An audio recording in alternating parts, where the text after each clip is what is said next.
Welcome to 360 Tamil. இன்னைக்கு இந்த வீடியோல நம்ம எந்த படத்தோட எக்ஸ்பிளனேஷன் பத்தி பார்க்க போறோம்னா, மலையாளத்துல 2019ல வெளியான மாஸ்க் அப்படின்ற ஃபேண்டசி கலந்த காமெடி படத்தை பத்தி தான் பார்க்க போறோம். இந்த மாஸ்க் இப்ப தமிழ்லயும் அவைலபிளா இருக்கு. பார்க்கணும்னு நினைக்கிறவங்க முழு படத்தையும் பாருங்க. இல்ல கதை தெரிஞ்சுக்கிட்டா போதும்னு நினைக்கிறவங்க மேற்கொண்டு இந்த வீடியோவை கண்டினியூ பண்ணுங்க. எக்ஸ்பிளனேஷனுக்குள்ள போறதுக்கு முன்னாடி இந்த வீடியோக்கு ஒரு லைக் போட்டுருங்க. நீங்க போடுற லைக் மூலியமா இந்த வீடியோ இன்னும் நிறைய பேர்கிட்ட கொண்டு போய் சேர்க்கப்படும். இப்ப டைம் வேஸ்ட் பண்ணாம நம்ம நேரடியா எக்ஸ்பிளனேஷனுக்குள்ள போயிடலாம். நைட்டு நேரம் 3 பேர் பைக்ல வந்துட்டு இருக்கிறத நமக்கு காட்டுறாங்க. இந்த 3 பேருமே ஃப்ரெண்ட்ஸா இருப்பாங்க. இந்த கேங்குக்கு ஹெட்டா ஜான் என்றவர் தான் இருப்பாரு. இப்போ ஒரு பேங்க் வாசல்ல வண்டியை நிறுத்திடுறாங்க. முகமூடியெல்லாம் மாட்டி அந்த பேங்கை கொள்ளையடிக்கிறதுக்காக தான் வந்திருக்காங்க. இப்ப உள்ள நுழைஞ்சிடுறாங்க. லாக்கர் இருக்கு பாத்தீங்களா, அதெல்லாம் ஓபன் பண்ணி அங்க இருக்க ஜுவல்ஸ் காசுன்னு எல்லாத்தையும் எடுத்துடுறாங்க. இப்ப இவரும் மாஸ்க் எல்லாம் கழட்டிட்டு வெளியே நடந்து வராரு. அப்பன்னு பார்த்தா அந்த இடத்துல ஒரு நபர் இருக்காரு. அந்த நபரோட முகம் இவங்களுக்கு தெளிவா தெரியல. அந்த நபர் இருக்காரு பாத்தீங்களா, இவங்க 3 பேரையும் லாக் பண்ணி பிடிச்சிடுறாரு. என்ன விடு விடு அப்படின்ற மாதிரி ஜான் கத்துறாரு. அப்பதான் இது எல்லாமே ஜானுக்கு வந்த கனவு அப்படின்றது நமக்கு தெரிய வருது. என்னடா திரும்பி அதே கனவா அப்படின்ற மாதிரி ஃப்ரெண்ட்ஸ் கேக்குறாங்க. திரும்ப திரும்ப ஜானுக்கு இந்த கனவுலாம் வந்துட்டு இருக்கு போல. ஜான் என்ன சொல்றாருன்னா, பெருசா ஒரு பேங்கை கொள்ளையடிச்சிடணும் அப்படின்ற மாதிரி சொல்றாரு. இவங்க 3 பேருமே வேலை தேடி தான் இந்த ஊருக்கு வந்திருப்பாங்க. ஆனா இவங்க 3 பேருக்குமே வேலை கிடைக்கல. ரொம்ப கஷ்டப்பட்டு இருக்காங்க. ஜான் என்ன சொல்றாருன்னா, நான் சொல்றதை கேளுங்க, சின்ன சின்னதா இந்த திருட்டு வேலையெல்லாம் ஆரம்பிப்போம், பின்னாடி பெருசா பண்ணுவோம் அப்படின்ற மாதிரிலாம் இவங்க 2 பேர்கிட்ட சொல்லிட்டு இருக்காரு. இப்ப ஜான் இருக்காரு பாத்தீங்களா, அவரோட பைக்ல வந்துட்டு இருக்காரு. அப்பதான் ஒரு பெரியவரும் கார் பஞ்சர் ஆனதுனால இவர்கிட்ட லிஃப்ட் கேட்கிறாரு. அவர் நகைலாம் போட்டிருக்கிறதுனால இவரும் ஏறுங்கன்னு சொல்லிடுறாரு. அந்த பெரியவர் சும்மா இருக்க மாட்டாரு, லொட லொடன்னு பேசிக்கிட்டே இருக்காரு. என் வீடு ரொம்ப பெருசு, நான் ஊருக்கு போக போறேன் அப்படின்ற மாதிரிலாம் சொல்றாரு. ஜானும் அந்த வீட்டுல நாய் இருக்கா இல்லையான்றதெல்லாம் கறந்துடுறாரு. இப்ப அவரோட வீட்லயும் டிராப் பண்ணிடுறாரு. அந்த நபர் இருக்காருல, உள்ள வந்து காஃபி குடிச்சிட்டு போப்பான்ற மாதிரி சொல்றாரு. இப்ப ஜானும் காஃபி எல்லாம் குடிச்சிடுறாரு. இப்ப எல்லா தகவலையும் விசாரிச்சுட்டு இங்க இருந்து கிளம்புறாரு. இப்ப நைட்டு நேரம் ஜான் என்ன பண்றாருன்னா, வீட்டுக்குள்ள நுழைஞ்சிடுறாரு. ஜானுக்கு தான் வீட்டை பத்தி எல்லாமே தெரியும்ல, எல்லாத்தையும் மொத்தமா தூக்கிடுறாரு. இப்ப ஜான் வீட்டுல உட்காந்து நியூஸ் எல்லாம் பார்த்துட்டு இருக்காரு. அந்த பெரியவரோட பையன் என்ன சொல்றான்னா, கடைசியா ஒருத்தன் வீட்டுக்கு வந்திருக்கான், அவன் மேலதான் எனக்கு டவுட்டா இருக்கு அப்படின்ற மாதிரி சொல்றாரு. அவன்லாம் ரொம்ப நல்ல பையன், அவன் பண்ணிருக்க மாட்டான் அப்படின்ற மாதிரி இந்த பெரியவரும் சொல்லிட்டு இருக்காரு. இதெல்லாம் ஜான் டிவில பாத்துட்டு இருக்காருல, பயங்கரமா சிரிச்சிட்டு இருக்காரு. ஒரு நபர் வீட்டை விட்டு ஓடி வா, கல்யாணம் பண்ணிக்கலாம் அப்படின்ற மாதிரி ஒரு பொண்ணை வர வச்சிருப்பாரு. இப்ப அந்த பொண்ணும் அந்த நபரும் ரோட்ல சண்டை போட்டுட்டு இருக்காங்க. இந்த வழியா அனீஃப் அப்படின்ற ஒரு நபர் வராரு. இந்த இடத்துக்கு வந்து என்ன பிரச்சனை அப்படின்ற மாதிரி கேக்குறாரு. இந்த பொண்ணு என்ன சொல்றாங்கன்னா, நான் ஷாருக் கான் மாதிரி இருப்பேன் அப்படின்ற மாதிரி தான் என்கிட்ட Facebookல சாட் பண்ணா, ஆனா இப்படி இருக்கான், இப்ப நான் லவ் பண்ணி ஏமாத்திட்டு தான் பிரச்சனை பண்ணிட்டு இருக்கான் அப்படின்ற மாதிரி சொல்றாங்க. ஒரு சைடுல பார்த்தா நானும் ஷாருக் கான் மாதிரி தான் இருப்பேன் அப்படின்ற மாதிரி இப்பயும் அந்த நபர் சொல்றாரு. அந்த நபருக்கு சப்போர்ட்டிவா ஒரு பொலிட்டீஷியன் பேசிட்டு இருக்காரு. இப்பதான் அனீஃபா அவர் ஒரு எஸ்ஐ என்றத சொல்றாரு. இந்த நபரை போட்டு பயங்கரமா அடிக்கிறாரு. அதே மாதிரி இந்த பொண்ணுக்கும் அட்வைஸ் பண்றாரு. அதே சமயம் அந்த பொண்ணோட அப்பாவை கால் பண்ணி வர வச்சிடுறாரு. உங்க பொண்ணு இந்த மாதிரிலாம் பண்ணிருக்கா அப்படின்ற மாதிரி அப்பா கிட்ட சொல்றாரு. சரி எல்லாருமே ஸ்டேஷனுக்கு வாங்க அப்படின்ற மாதிரி ஸ்டேஷனுக்கு கூட்டு வந்துடுறாரு. அந்த நபருக்கு அந்த பொலிட்டீஷியன் தானே ரொம்ப சப்போர்ட் பண்ணா, அவனை மிரட்டி இங்க இருந்து அனுப்பி விட்டுறாரு. அதே மாதிரி இந்த பொண்ணோட அப்பாக்கு நிறைய அட்வைஸ் பண்றாரு. இதுக்கப்புறமாவது பொண்ணை கவனமா கவனிச்சுக்கோங்கன்ற மாதிரி சொல்றாரு. அனீஃபா பொறுத்த வரைக்கும் இன்னைக்கு தான் எஸ்ஐயா ஜாயின் பண்றதுக்காக இந்த இடத்துக்கு வந்திருப்பாரு. அதே மாதிரி இந்த ஏரியாவும் மாறி வந்துருவாரு. இவரோட ஒய்ஃப் பேரு ரசியா அப்படின்றது. இவங்க 2 பேருமே சேர்ந்த மாதிரி திங்ஸ் எல்லாம் எடுத்து வச்சிட்டு இருக்காங்க. ஒரு வேலைக்காரியும் வேலை பார்க்கறதுக்காக போட்டுருவாங்க. அந்த வேலைக்காரிக்கு அனீஃபா பிடிச்சிருக்கு. பார்த்து பார்த்து சிரிச்சிட்டு இருக்காங்க. அப்படியே கட் பண்ணி சர்ச்சில இருந்து ஒரு லேடி வெளியே வரதா காட்டுறாங்க. அவங்க கழுத்து முழுக்க தங்கமா போட்டிருக்காங்க. இந்த லேடியை டார்கெட் பண்ணோம் அப்படின்ற மாதிரி இந்த ஃப்ரெண்டும் முடிவு பண்ணிடுறாரு. அந்த லேடி வீட்டுல தனியா இருக்கும் போது இவரும் அந்த இடத்துக்கு வந்துடுறாரு. மேடம் நாங்க ஹெல்த் செக்அப்லாம் பண்றோம், ஃப்ரீயா பண்றோம் அப்படின்ற மாதிரி சொல்லிட்டு, ஃப்ரீயா பண்றீங்களா, அப்ப உள்ள வாங்கன்ற மாதிரி இவங்களும் உட்கார வச்சிடுறாங்க. இவரும் ஒவ்வொரு செக்கப்பா பண்ற மாதிரி நடிச்சிட்டு இருக்காரு. பிரஷரை செக் பண்ணுவாங்க பாத்தீங்களா, அதை வச்சு இவங்க கையெல்லாம் லாக் பண்ணிடுறாரு. இப்ப வாயை திறக்க சொல்றாரு. அவங்க வாயை திறந்தோன்னு துணியை வச்சு லாக் பண்ணிடுறாரு. இப்ப இவங்க நகையெல்லாம் திருடிட்டு இங்க இருந்து கிளம்பிடுறாரு. இந்த லேடியும் ஸ்டேஷன்ல கம்ப்ளைண்ட் பண்ணிடுறாங்க. இதே மாதிரி தான் சார் இந்த ஏரியால நிறைய திருட்டெல்லாம் போயிட்டு இருக்குன்ற மாதிரி இங்க இருக்க ஆட்களும் சொல்றாங்க.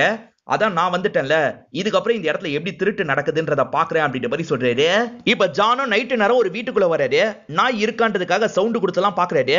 அதுக்கப்புறம் தான் கதவு கிட்ட வந்து ஓபன் பண்ணலாம்னு ட்ரை பண்ணிட்டு இருக்காரு. இவர் வேலை பார்த்துட்டு இருக்கும் போது நாய் பின்னாடி நிக்குது. அதை பார்த்தோன்னா செம்மையா ஷாக் ஆயிடுறாரு.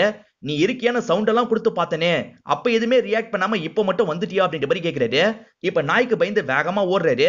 அங்க ஒரு பைப் இருக்கும். அந்த பைப்பு மூலியமா வேகமா மேல ஏறிடுறாரு. இப்ப என்ன பண்ணுவ அப்படின்ற மாதிரிலாம் அந்த நாயை கிண்டல் பண்ணிட்டு இருக்காரு. இந்த இடத்துல ஜெசின்னு ஒருத்தங்க வேலை பார்த்துட்டு இருக்காங்க. அவங்க கிட்ட பேசுறதுக்காக ஒரு அங்கிள் வராரு. இப்ப தொட்டு தொட்டு பேசிட்டு இருக்காரு. அவங்களும் அன்ஈஸியா ஃபீல் பண்றாங்க. ஒரு ஸ்டேஜ்ல தப்பா நடந்துக்கிற மாதிரி ட்ரை பண்றாரு. இதெல்லாம் ஜானோ வெளிய இருந்து பாக்குறாரு. நம்ம மாட்டினா கூட பரவாயில்ல அப்படின்ற மாதிரி ஜானு வேகமா உள்ள வந்துடுறாரு. என்ன காரியம்டா பண்ணிட்டு இருக்க அப்படின்ற மாதிரி அவரை போட்டு பயங்கரமா அடிச்சிட்டு இருக்காரு. ஜானோட கெட்டப்பா பார்த்தோன்னே இவன் திருடன் அப்படின்றது ஜெசிக்கு தெரிஞ்சிருது. இருந்தாலும் ஜான் ஹெல்ப் பண்ணிருக்காருல, அதனால அவருக்கு நன்றி எல்லாம் சொல்றாங்க. இப்ப ஜானும் இந்த இடத்தை விட்டு கிளம்பிடுறாரு. ஜானுக்கு வேற ஒரு ஃப்ரெண்ட் இருந்தார் பாத்தீங்களா, அவரை வீடு பார்க்கணும் அப்படின்ற மாதிரி ஒரு இடத்துக்கு வந்திருக்காரு. அந்த வீட்டு ஓனரோ வீட்டெல்லாம் காமிச்சிட்டு இருக்காரு. அந்த கேப்ல இவர் பின்டோர் கதவை ஓபன் பண்ணி வச்சிடுறாரு. இப்ப வீடு பிடிக்கலன்னு கிளம்பிடுறாரு. அந்த ஓனர் கிளம்பினதுக்கு அப்புறம் இவர் மட்டும் உள்ள வந்து அங்க இருக்கிறதெல்லாம் திருடிடுறாரு. ஃப்ரெண்ட்ஸ் ரெண்டு பேருமே திருடுறத ஜான் கிட்ட தான் கொடுத்துட்டு இருக்காங்க. ஜான் ஒரு இடத்துல வச்சு சேர்த்துட்டு இருக்காரு. ஒரு குறிப்பிட்ட அளவு சேர்ந்துட்டா நம்ம இந்த ஊரை விட்டு போயிடலாம்னு சொல்லியிருப்பாரு. இவங்களும் சரின்ற மாதிரி ஏத்துக்கிறாங்க. இப்ப ஜான் இருக்காரு பாத்தீங்களா, ஜெஸியை மீட் பண்ணி பேச ஆரம்பிக்கிறாரு. அவர் யாருன்ற மாதிரி கேட்கிறாரு. அவர் என்னோட சொந்தக்கார அங்கிள் தான். பேயிங் கெஸ்டா தான் அந்த வீட்டுல ஸ்டே பண்ணிட்டு இருந்தேன். அவர் அடிக்கடி தப்பா நடந்துட்டு இருந்தாரு. ஆனா நீங்க மிரட்டினதுல பயந்துட்டாரு அப்படின்ற மாதிரி சொல்றாங்க. இவங்க ரெண்டு பேருக்குமே ஒருத்தர் பிடிச்சிருக்கு. இவங்க ரெண்டு பேருமே பழகிறத ஒரு சாங் மாதிரி காட்டுறாங்க. அனீஃப் ஒய்ஃப் கூட வெளியே போயிட்டு இருக்கும்போது கார் ரிப்பேர் ஆயிருது. இப்ப காரை ரிப்பேர் பண்றதுக்கு ட்ரை பண்ணிட்டு இருக்காரு. இந்த வழியா தான் ஜான் கார்ல வந்துட்டு இருக்காரு. இவர் போலீஸ்ன்றது ஜானுக்கு நல்லாவே தெரியுது. இப்ப ஜான் இருக்காரு பாத்தீங்களா, நார்மலா பேசுற மாதிரி அவர்கிட்ட பேச ஆரம்பிக்கிறாரு. நீங்க வேணா என்னோட காரை எடுத்துட்டு போங்க, நான் ரிப்பேர் பண்ணிட்டு பொறுமையா வந்துக்கிறேன் அப்படின்ற மாதிரி சொல்றாரு. அதெல்லாம் தேவையில்லைன்ற மாதிரி அனீஃபும் அவாய்ட் பண்றாரு. ஆனா ஒய்ஃப் நம்ம போலாம் அப்படின்ற மாதிரி சொல்றாங்க. சரி நான் எத்துக்கிறேன் அப்படின்ற மாதிரி ஜானோட கார் எடுத்துட்டு இவர் கிளம்புறாரு. அனீஃப் வேலையெல்லாம் பார்த்துட்டு இருக்கும்போது ஒய்ஃப் கிட்ட இருந்து கால் வருது. அப்போ ஹாஸ்பிட்டல்ல சேர்த்திருக்காங்க, உடனே வாங்கன்ற மாதிரி சொல்றாங்க. ரஷ்யாவை பொறுத்த வரைக்கும் ரெண்டு அண்ணனுங்க இருப்பாங்க. அவங்களுக்கு கல்யாணமும் ஆயிருச்சு. இப்பதான் டாக்டர் பேசுறதுக்காக வெளியே வராரு. உங்க அப்பாக்கு கிட்னி தேவை, அண்ணனுங்க ரெண்டு பேர்ல யாராவது கொடுத்தா நல்லா இருக்கும் அப்படின்னு சொல்றாரு. இப்ப ரஷ்யாவும் அண்ணனுங்க ரெண்டு பேரையும் பாக்குறாங்க. அவங்க ரெண்டு பேருமே ஒவ்வொரு காரணம் சொல்லி தட்டி கழிச்சிட்டு இருக்காங்க. கிட்னி தானே, நான் தரேன், நீங்க டேட்டை பிக்ஸ் பண்ணுங்க அப்படின்ற மாதிரி அனீஃப் சொல்றாரு. இதெல்லாம் பார்த்து ரஷ்யா சந்தோஷப்படுறாங்க. இப்ப ஜான் இருக்காரு பாத்தீங்களா, பெருசா பண்ணணும்ன்றதுக்காக ஒரு பேங்கை கொள்ளையடிக்கிறதுக்காக சில பிளான் எல்லாம் போட்டுட்டு இருக்காரு. இவர் ஒரு கண்ணாடியை யூஸ் பண்ணி அங்க நடக்கிற எல்லா விஷயத்தையும் ரெக்கார்ட் பண்ணிருப்பாரு. இப்ப ஃப்ரெண்ட்ஸ் கிட்ட அந்த விஷயத்தெல்லாம் காமிச்சிட்டு இருக்காரு. இந்த பேங்கை கொள்ளையடிச்சிட்டா நிறைய காசு கிடைச்சிரும், அது மூலியமா வேற ஊருக்கு போய் நம்ம செட்டில் ஆயிடலாம், இதுதான் நம்ம கடைசி திருட்டு அப்படின்ற மாதிரி சொல்றாரு. அப்ப பண்ணுவோம் அப்படின்ற மாதிரி ஃப்ரெண்ட்ஸும் இந்த இடத்துல ஏத்துக்கிறாங்க. இவங்க கனவுல வந்தது பாத்தீங்களா, அதே மாதிரி இப்ப நிஜத்துல இவங்க பண்ண ஆரம்பிக்கிறாங்க. உள்ள வராங்க, லாக்கர்ல இருக்க எல்லா காசையும் தூக்கிடுறாங்க. இவங்க கிளம்பலாம்னு நினைக்கும் போது கனவுல வந்த மாதிரியே ஒரு மர்ம நபர் அந்த இடத்துல நின்னுட்டு இருக்காரு. இப்பதான் அந்த நபர் யாருன்னு காட்டுறாங்க. வேற யாரும் கிடையாது, அனீஃபா தான் இருப்பாரு. எப்படி இந்த இடத்துக்கு வந்தாரு அப்படின்றத சொல்றாரு. ஜான் தொடர்ச்சியா வந்து நோட்டமிட்டாரு பாத்தீங்களா, அதெல்லாம் இவர் கவனிச்சிருப்பாரு. நீ பார்த்ததை வச்சு நீ கண்டிப்பா வருவேன்னு நினைச்சேன், இப்ப மாட்டிக்கிட்டேன்னு பிடிக்கிறதுக்காக வராரு. ஆனா ஜானு தள்ளி விட்டு வேகமா ஓடுறாரு. ஃப்ரெண்ட்ஸ் ரெண்டு பேரையும் வேற பக்கம் போக சொல்லிடுவாரு. இப்ப ஜான் அவரோட கார் எடுத்துட்டு இங்க இருந்து கிளம்ப ஆரம்பிக்கிறாரு. விடக்கூடாதுன்ற மாதிரி அனீஃப் இருக்கார்ல, இவரை பின்னாடியே ஃபாலோ பண்ணிட்டு வராரு. இப்ப பயங்கர சேசிங்லாம் இந்த இடத்துல நடந்துட்டு இருக்கு. ஒரு ஸ்டேஜ்ல இவங்க ரெண்டு பேருமே எதிர வந்து மோதிக்கிறாங்க. இவங்க ரெண்டு பேருக்குமே பயங்கரமா காயெல்லாம் பட்டுது. இப்பதான் ஆக்சிடென்ட் ஆயிடுச்சு அப்படின்ற மாதிரி பக்கத்துல இருக்க மக்கள்லாம் வேகமா வந்து இந்த இடத்துல பாக்குறாங்க. இவங்க ரெண்டு பேரையும் கொண்டு போய் ஹாஸ்பிட்டல் எல்லாம் சேர்க்க ஆரம்பிக்கிறாங்க. அனீஃபும் அசைவே இல்லாத மாதிரி படுத்துட்டு இருக்காரு. ஒய்ஃப் ரஷ்யா இருக்காங்க பாத்தீங்களா, பயங்கரமா இந்த இடத்துல ஃபீல் பண்ணிட்டு இருக்காங்க. இப்ப மச்சான்ல ஒருத்தர் பயங்கரமா ஃபீல் பண்ணிட்டு இருக்காரு. என்னடா அவர் மேல அவ்வளவு பாசமா அப்படின்ற மாதிரி இன்னொருத்தர் கேக்குறாரு. பாசம்லாம் ஒண்ணும் கிடையாது, இப்ப அந்த ஆளு போயிட்டதுனால நம்ம தானே கிட்னி தரணும் அப்படின்ற மாதிரி கேக்குறாரு. அது ஒண்ணும் பிரச்சனை கிடையாது, அவன் மூல சாவு தானே அடைஞ்சிருக்கான், அவங்க கிட்ட இருந்தே கிட்னி எடுத்துருவாங்க, நமக்கு எந்த பிரச்சனையும் இல்ல அப்படின்ற மாதிரி இன்னொருத்தரும் இவரை சமாதானப்படுத்துறாரு. பல்ஸ் எல்லாம் சுத்தமா டிராப் ஆயிடுச்சு அப்படின்ற மாதிரி டாக்டர்ஸ் எல்லாம் பேசிக்கிறாங்க. இப்பதான் அனீஃபோட ஆன்மா இருக்கு பாத்தீங்களா, அவரோட உடம்பை விட்டு வெளியே வந்துருது. வெளியே ரஷ்யா அழுதுட்டு இருக்காங்க பாத்தீங்களா, அழுதுட்டு இருக்க ஒய்ஃபை இவரும் சோகமா பார்த்துட்டு இருக்காரு. அப்படியே கட் பண்ணி நமக்கு ஜானை காட்டுறாங்க. இப்ப ஜானோட பல்ஸும் கொஞ்சம் கொஞ்சமா இறங்கிட்டு இருக்கு. ஒரு ஸ்டேஜ்ல பல்ஸ் டோட்டலா டவுன் ஆயிருது. இப்ப ஜானோட ஆன்மா இருக்கு பாத்தீங்களா, அவரோட உடம்பை விட்டு வெளியே வந்துருது. ஜானுக்கு இங்க என்ன நடக்குதுன்னே சுத்தமா புரிய மாட்டேங்குது. அப்பதான் ஒரு பெரியவரு நீ ஆன்மாவா மாறிட்ட அப்படின்ற மாதிரி சொல்றாரு. அது சரி நீங்க யாரு அப்படின்ற மாதிரி ஜான் கேக்குறாரு. நான் தான் அந்த அனீஃபோட பெரியப்பா அப்படின்ற மாதிரி இவரும் ஒரு பிளாஷ்பேக்க சொல்ல ஆரம்பிக்கிறாரு. இந்த பெரியப்பா இருக்காரு பாத்தீங்களா, ஒரு கல்யாண ஃபங்க்ஷன்ல பயங்கரமா வேலை பார்த்துட்டு இருப்பாரு. இந்த வயசுலயும் இப்படி வேலை பாக்குறீங்களே அப்படின்ற மாதிரி எல்லாருமே இவரை புகழ்ந்துட்டு இருக்காங்க. இவர் வேலை பார்த்துட்டு இருக்கும் போது இந்த அனீஃப் இருக்காரு பாத்தீங்களா, ஒரு வாழைப்பழத்தை சாப்பிட்டு தோலை தூக்கி போட்டிருப்பாரு. அதுல வலிக்கி விழுந்த மாதிரி தான் இவர் இறந்து போயிருப்பாரு. இதெல்லாம் கேட்டுட்டு இருக்க ஜானோ சிரிச்சிட்டு இருக்காரு. அப்பதான் அனீஃபோட உடம்புல இருந்து அசைவுலாம் வருது. டாக்டர்ஸும் இது சம்பந்தமா பேசிக்கிறாங்க. அந்த உடம்புக்குள்ள போயிடணும் அப்படின்ற மாதிரி ஜான் வேகமா போயிட்டு இருக்காரு. இப்பதான் இந்த விஷயத்த அனீஃப் பாக்குறாரு. அந்த இடத்துல போகிறதுக்கு ட்ரை பண்றாரு. ஆனா பெரியப்பா இருக்காரு பாத்தீங்களா, உன்னை விட மாட்டேன்டா அப்படின்ற மாதிரி இவரை போக விடாம தடுத்துட்டு இருக்காரு. இப்ப ஜானோ அனீஃபோட உடம்புக்குள்ள போயிடலாம் நினைக்கிறாரு. அப்பன்னு பார்த்து ஜானோட உடம்புல அசைவுலாம் வருது. டாக்டர்ஸ் இத பத்தி பேசிட்டு இருக்காங்க. அனீஃப் என்ன சொல்றாருன்னா, நீயே முடிக்கிற மாதிரி வந்துட்டடா, உன் உடம்புக்குள்ள போ அப்படின்ற மாதிரி சொல்றாரு. என் உடம்புக்குள்ள நான் போக மாட்டேன், ஏன்னா போனா நீங்க உடனே அரெஸ்ட் பண்ணிடுவீங்க, என் உடம்புக்குள்ள நீங்க வேணா போய்க்கோங்க அப்படின்ற மாதிரி அவர் சொல்லிடுறாரு. வேற வழி இல்லாம அனீஃப் இருக்காரு பாத்தீங்களா, இவர் உடம்புல வந்து கண்ணை முடிக்கிறாரு. இப்ப அனீஃப் உடம்புல ஜான் தான் இருக்காரு. ஜானுக்கு இவங்க ரெண்டு பேர் யாருன்னு தெரியல, அவங்க எல்லாம் பேசிக்கிறத வச்சுதான் அவங்க யாருன்னு புரிஞ்சுக்கிறாரு. இப்ப ஜானோட உடம்புல அனீஃப் தான் இருக்காரு. இப்ப ஃப்ரெண்ட்ஸும் அந்த சூட்கேஸை எங்கடா வச்சு அப்படின்ற மாதிரி கேக்குறாங்க.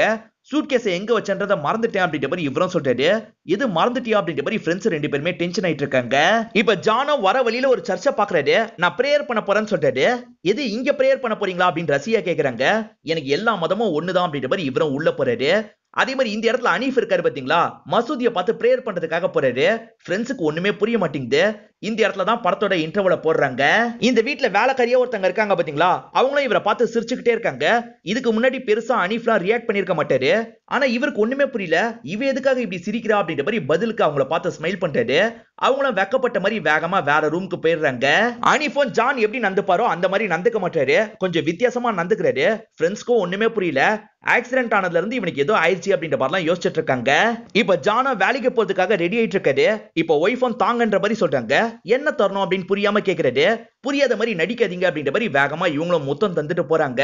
இந்த மூஞ்ச வச்சு இவன் என்ன வேலைலாம் பண்ணிட்டு இருக்கான் அப்படின்ற மாதிரி ஜானோ இந்த இடத்துல யோசிக்கிறாரு. இப்பதான் காலிங் பெல் அடிக்கிற சவுண்ட் கேக்குது. ஜானோ வெளியே வராரு. அந்த இடத்துல பார்த்தா அனீஃப் தான் பார்த்து பேசுறதுக்காக இந்த இடத்துக்கு வந்திருக்காரு. அன்னைக்கு ஹெல்ப் பண்ணதுக்கு தேங்க்யூ அப்படின்ற மாதிரி ரசியாவும் சொல்றாங்க. எதுக்காக வந்திருக்கீங்கன்னு கேக்குறாங்க. ஒரு கேஸ் விஷயமா பேசுறதுக்கு வந்திருக்காரு அப்படின்ற மாதிரி ஜான் சொல்றாரு. இப்ப ஜானோ இவரை ஜீப்ல கூட்டு போயிட்டு இருக்காரு. என் உடம்பு வச்சு ஏதாவது பண்ண உன்னை தொலைச்சிருவேன் அப்படின்ற மாதிரி அனீஃப் மிரட்டுறாரு. ரொம்ப மிரட்டாதீங்க, இப்ப நான் தான் போலீஸ் அப்படின்ற மாதிரி ஜான் சொல்றாரு. இவரை டிராப் பண்ணிட்டு இவரை ஸ்டேஷன் வந்து சேர்ந்துடுறாரு. ஸ்டேஷனுக்கு வந்தோடனே இன் பண்ணதெல்லாம் எடுத்து விட்டுறாரு. அதே சமயம் அந்த இடத்துல வச்சு ஸ்மோக்லாம் பண்றாரு. அனீஃபுக்கு எந்த கெட்ட பழக்கமும் இருக்காது. ஆனா இப்ப என்ன ஸ்மோக் பண்ணிட்டு இருக்காரு அப்படின்ற மாதிரி இந்த ஸ்டேஷன்ல இருக்க எல்லாருமே இவரை வித்தியாசமா பார்த்துட்டு இருக்காங்க. இப்பதான் ஒருத்தரும் ஒரு தகவலை சொல்றதுக்காக வராரு. அதாவது ஒருத்தர் வெளியூருக்கு போயிருப்பாரு. என் வீட்டை பத்திரமா பாத்துக்கோங்கன்ற மாதிரி சொல்லியிருப்பாரு. அதை பத்தி தான் இந்த கான்ஸ்டபிள் தகவல் சொல்றாரு. பத்திரமா பாத்துக்கணும், அவ்வளவுதானே, பாத்துக்கலாம் அப்படின்ற மாதிரி இவரும் சொல்றாரு. பாதுகாக்க சொல்லி சொன்னாங்க பாத்தீங்களா, ஜானோ நைட்டு நேரம் அந்த வீட்டுக்கு வந்துடுறாரு. அந்த வீட்டுல இருக்க பொருள் எல்லாம் திருடிடுறாரு. இப்போ மறுநாள் நியூஸ் பேப்பர்ல இது நியூஸா வருது. ஃப்ரெண்ட்ஸே இந்த விஷயத்த பாக்குறாங்க. நம்ம கொஞ்சம் அமைதியா இருக்கிறதுனால வேற ஒருத்தன் வேலையை ஆரம்பிச்சிட்டான் போல, நம்ம திரும்பி வேலையை ஆரம்பிக்கணும், நம்ம இன்னைக்கு நைட்டு எங்கேயாவது போய் திருடலாம் அப்படின்ற மாதிரி இவரை பார்த்து சொல்றாங்க.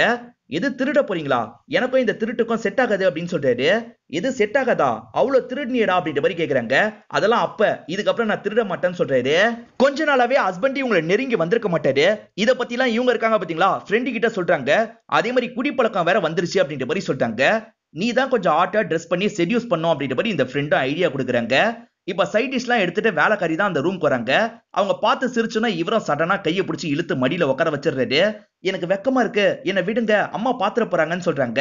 சரின்ற மாதிரி இவரும் அவங்கள போக விட்டுறாரு. இப்ப ரசியாவும் ஆட்டா ஒரு Dress போட்டு இந்த இடத்துக்கு வந்துடுறாங்க. இவன் என்ன இப்படி வந்திருக்கா அப்படின்ற மாதிரி ஜானோ உள்ளுக்குள்ள யோசிக்கிறாரு.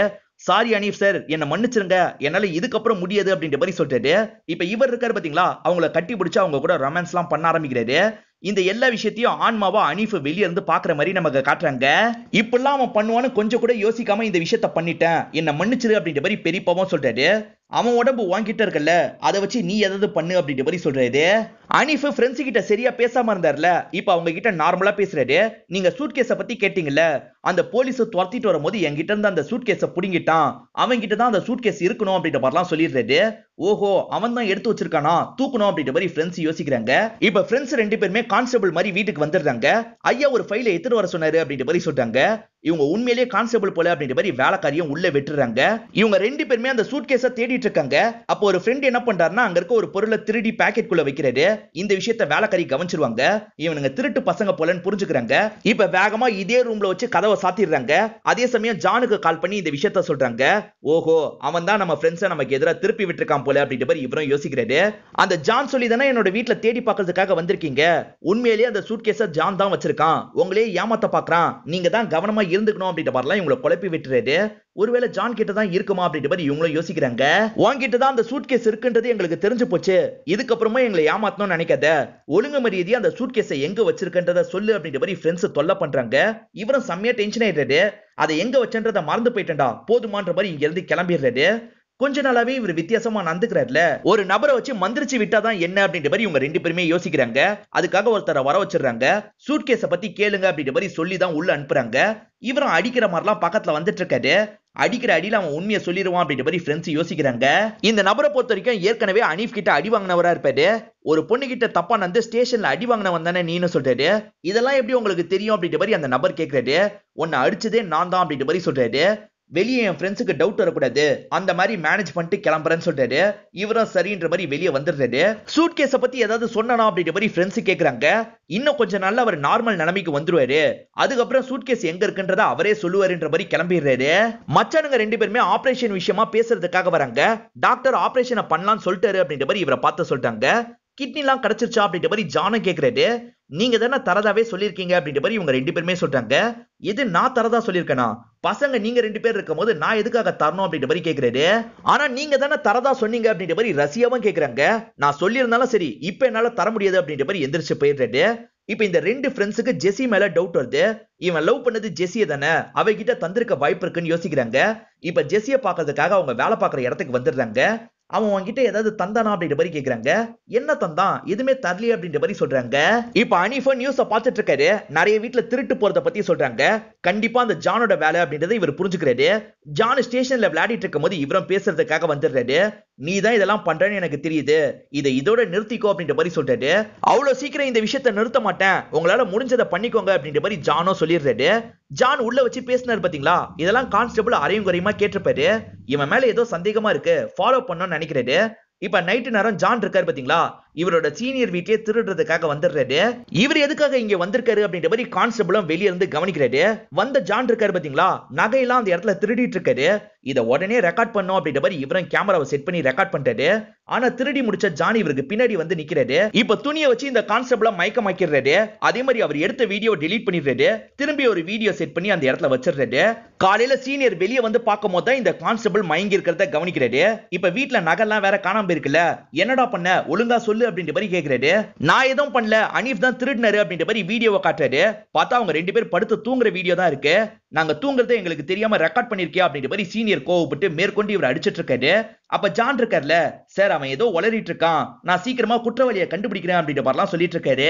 இப்பதான் இவங்க மூணு பேரை பாக்குறதுக்காக ராம்ஜி அப்படின்ற ஒரு நபர் வந்திருக்காரு. எங்கடா என்கிட்ட இருந்து திருடின பெட்டி அப்படின்ற மாதிரி கேக்குறாரு. நீங்களே வந்து கேட்டுக்கோங்க அப்படின்ற மாதிரி ஃப்ரெண்ட்ஸ் கூட்டு வந்துடுறாங்க. இப்ப வந்தவரை இந்த இடத்துல இருக்க அனீஃப் கிட்ட கேக்குறாரு. அனீஃப்க்கு என்ன பெட்டின்னு சுத்தமா தெரியல. இவரும் நடந்த விஷயத்த சொல்றாரு. ராம்ஜி கார்ல ஒரு சூட் கேஸ வச்சுட்டு போயிருப்பாரு. அந்த வழியா வந்த இவங்க இருக்காங்க பாத்தீங்களா, அந்த சூட் கேஸ அங்க இருந்து திருடிட்டு போயிருப்பாங்க. அதுக்குள்ள காஸ்ட்லி டைமண்ட் இருக்கு, ஒழுங்கா சொல்லிடுன்னு சொல்றாரு. அப்பயும் அனீஃப் எனக்கு தெரியாதுன்னு சொல்றாரு.